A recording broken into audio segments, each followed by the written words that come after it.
পৃথিবীর প্রায় সব দেশের বড় বড় শহরে একের পর এক বহুতল ইমারত চোখে পড়ে।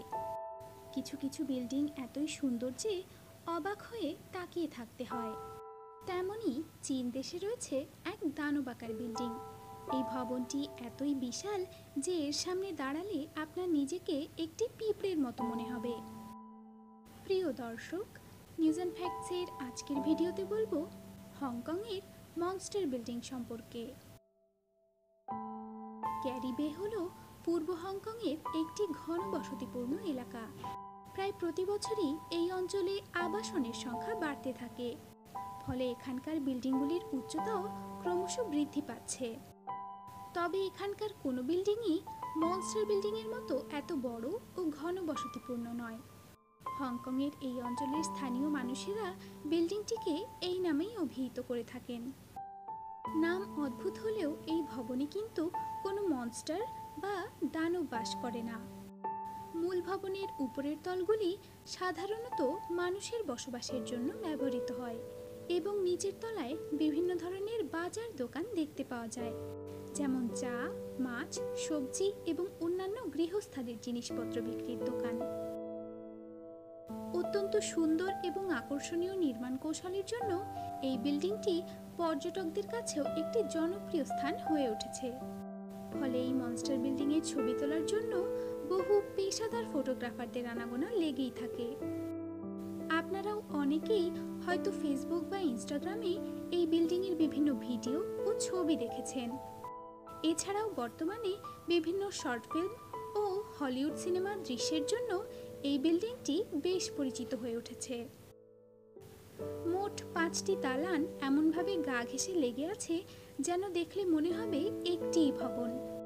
18 তল বিশিষ্ট এই 5টি দালানে মোট ফ্ল্যাট রয়েছে 2243টি। আর এই বিশাল অট্টালিকার ফ্ল্যাটগুলিতে মোট 10,000-এরও বেশি মানুষ বসবাস করেন। এই বিল্ডিংটি দূর থেকে দেখলে মনে হয় যেন ছোট ছোট পাখির বাসা, যেখানে ঠাসাঠাসি করে বাস করছে হাজার হাজার পরিবার। এই দৈত্যাকার দালানটির ঠিকানা হংকংয়ের ক্যারি বের কিংস রোড। এই অঞ্চলটির প্রায় বেশ কিছুটা রাস্তা জুড়ে এর অবস্থান। উপর থেকে এই ভবনগুলি একত্রে অনেকটা ইংরেজি ই অক্ষরের মতো দেখায়। বিল্ডিংয়ের সামনে মাটিতে দাঁড়িয়ে উপরের দিকে তাকালে খুব সামান্য আকাশের দেখা মেলে। এই বিল্ডিংয়ের ইতিহাস থেকে জানা যায় যে এই মনস্টার বিল্ডিং তৈরি হয়েছিল আনুমানিক 60-এর দশকে। সহজ কথায় বলা যায় যে দেশের স্বল্প আয়ের মানুষদের জন্য চীন সরকার এই ভবনটি নির্মাণ করেছিল। তবে তৎকালীন সময়ে কিন্তু এটি এত দানব আকৃতির ছিল না। তখন এই ভবনের নাম ছিল বাগ্গা সানজুন।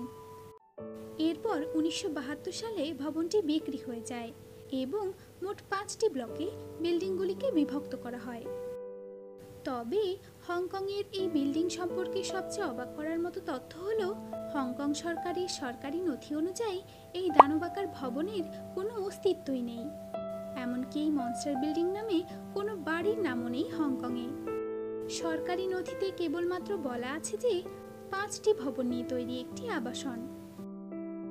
হংকংয়ের এই আকর্ষণীয় ইমারত পৃথিবীর এক উল্লেখযোগ্য স্থাপত্যশৈলীর উদাহরণ।